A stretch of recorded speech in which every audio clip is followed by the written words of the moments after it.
Les dirigeants ukrainiens le perçoivent avec le plus grand méfiance. Volodymyr Zelensky a dit oui, il y a des signaux positifs venant de ces pourparlers en Turquie et de ces annonces faites par la Russie, mais comment est-ce qu'on peut croire la parole à ces dirigeants russes qui ont évidemment tellement menti et qui poursuivent leur campagne militaire à différents endroits du pays. Pendant la nuit, c'était plus bruyant que d'habitude en réalité, mais ce qu'il faut comprendre, c'est que les Russes n'ont pas promis de retirer leurs forces des terres qu'ils occupent en ce moment, et les Ukrainiens continuent de contre-attaquer sur des villes comme Hostomel, Boutcha, Irpin, que les Ukrainiens affirment avoir repris, est encore en réalité la scène de bataille assez intense.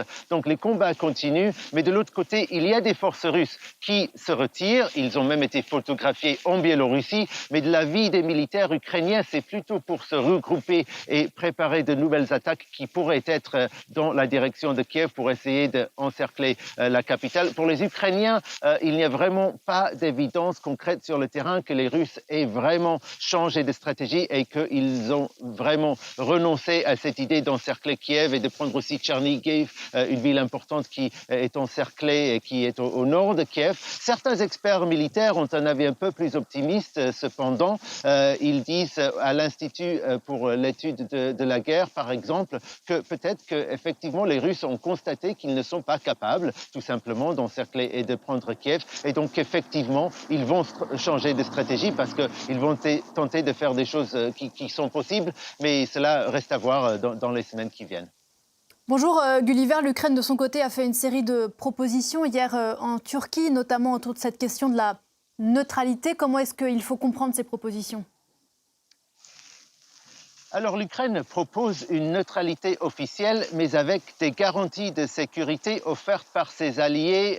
Et en quelque sorte, je ne sais pas si les Russes vont vraiment accepter cela comme une vraie neutralité. Cela reste à voir, mais à partir du moment où on a des promesses, et l'Ukraine dit qu'elle veut des promesses qui seraient analogues à l'article 5 du traité de l'OTAN, comme quoi les autres pays interviendraient en soutien de l'Ukraine en cas d'agression contre l'Ukraine. Mais officiellement, elle serait neutre et donc elle n'adhérerait pas à l'OTAN, ce qui était, avant cette invasion, l'une des demandes les plus importantes de Vladimir Poutine. L'Ukraine dit vouloir aussi pouvoir accéder au marché commun de l'Union européenne, rejoindre le marché unique de l'Union européenne rapidement. Et elle a fait aussi une proposition sur la Crimée, de congeler la situation sur la Crimée pendant 15 ans avant d'en parler. Et le négociateur en chef de l'Ukraine s'est vraiment réjoui du fait que la Russie n'a pas rejeté cette proposition d'emblée.